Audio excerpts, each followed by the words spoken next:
அண்ணாமலை தீபம் அப்படின்னா விளக்கு மட்டும்தான் போடுவாங்க. விரதம் இருப்பாங்களா அப்படின்னா அதில் என்ன ரகசியம்? அதனால் என்ன பலன்? எப்படியெல்லாம் விரதத்தை கடைப்பிடிக்கணும் அப்படிங்கிறத வாங்க வீடியோவில் பார்த்துருவோம். இப்படி விரதம் பண்ணால் நம்ம வாழ்க்கையில் என்னென்ன தடைகள் நீங்கும்?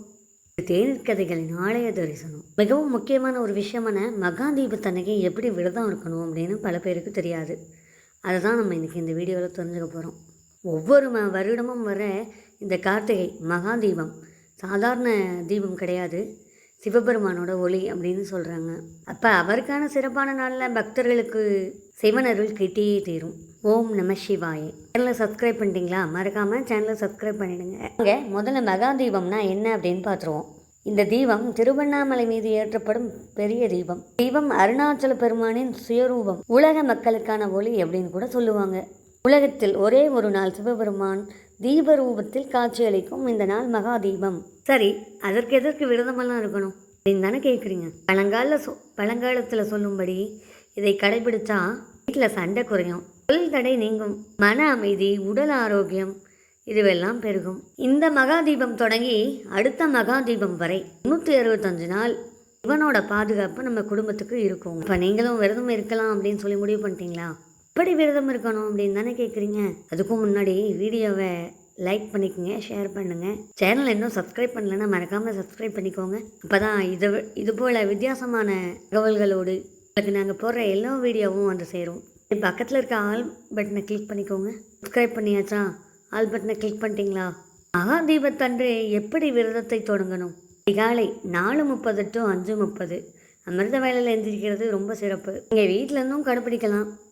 ஒரு வேளை கோயில் எதுவும் பக்கத்தில் இருக்குது அப்படின்னா அங்கே போய் கூட கடைப்பிடிக்கலாம். இந்த தப்பும் இல்லை. காலையில் குளிச்சுட்டு வீட்டில் ஒரு தீபம் ஏற்றுங்க. நெய் தீபம், எண்ணெய் தீபம் எது வேண்டாமானாலும் பயன்படுத்திக்கலாம், உங்கள் வசதியை போல். பிறகு சிவ மந்திரங்களை பாராயணம் செய்யலாம். மொத்தமாக குளித்து உடலும் மனமும் தூய்மையாகி அப்பன் சிவனை வணங்கி அது மந்திரத்தை பாராயணம் செய்யும்போது எவ்வளவு மன அமைதி கிடைக்கும் தெரியுமா? அருணாச்சலேஸ்வரா போற்றி, ஓம் நமச்சிவாயா போற்றி எனும் மந்திரங்கள் மேலும் மேலும் உங்கள் விரதத்திற்கு சக்தியை கூட்டி தரும். ஓம் நமச்சிவாயா. மகாதீபத்துக்கு 2 வகையாக விரதம் இருக்கலாம்னு சொல்கிறாங்க.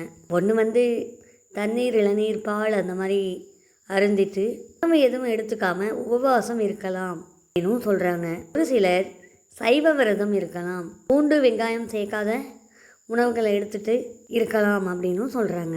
உங்களுக்கு எது சரியாக இருக்கோ அதை ஃபாலோ பண்ணிக்கோங்க. எந்த விரதம் இருந்தாலும் நிச்சயமாக தண்ணி குடிக்கணும், அதை மறந்துடாதீங்க. அதே போல் பழங்கள் எடுத்துக்கலாம், தவறில்லை.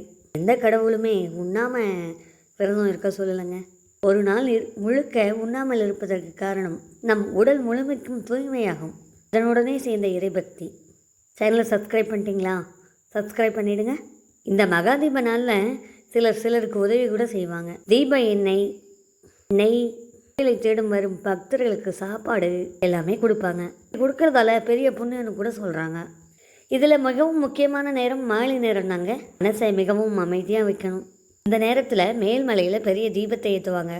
இதற்கான வாய்ப்பு கிடைத்தால் சிறப்பு. இல்லையா, பரவாயில்லைங்க. தொலைக்காட்சியில் பார்க்க வாய்ப்பு கிடைச்சாலும் சிறப்பு தான். தூணிலும் இருக்கும் துரும்பிலும் இருக்கும் கடவுளை நம்ம இருந்த இடத்துலேருந்தே பிரார்த்திக்கலாம், தப்பு கிடையாது.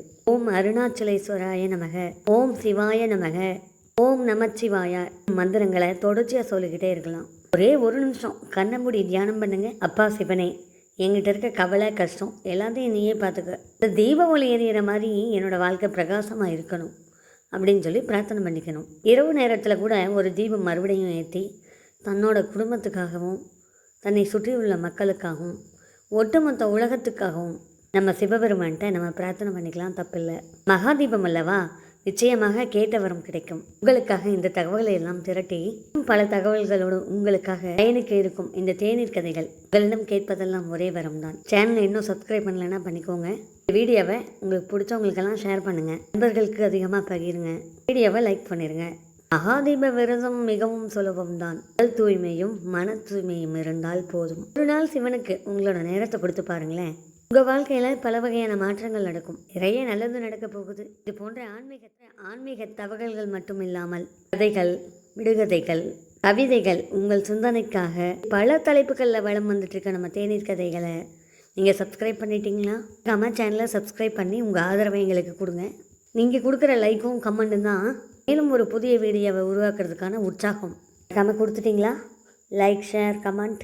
சேனலை சப்ஸ்கிரைப் பண்ணலன்னா மறக்காமல் சப்ஸ்கிரைப் பண்ணிக்கோங்க. ஓம் நமச்சிவாய. மேலும் உங்களுக்கு பிடித்தமான வீடியோவில் உங்களை சந்திக்கும் வரை உங்களிடமிருந்து விடைபெறுவது உங்கள் தேநீர் கதைகள் தோழி. அனைவருக்கும் நன்றி, வணக்கம்.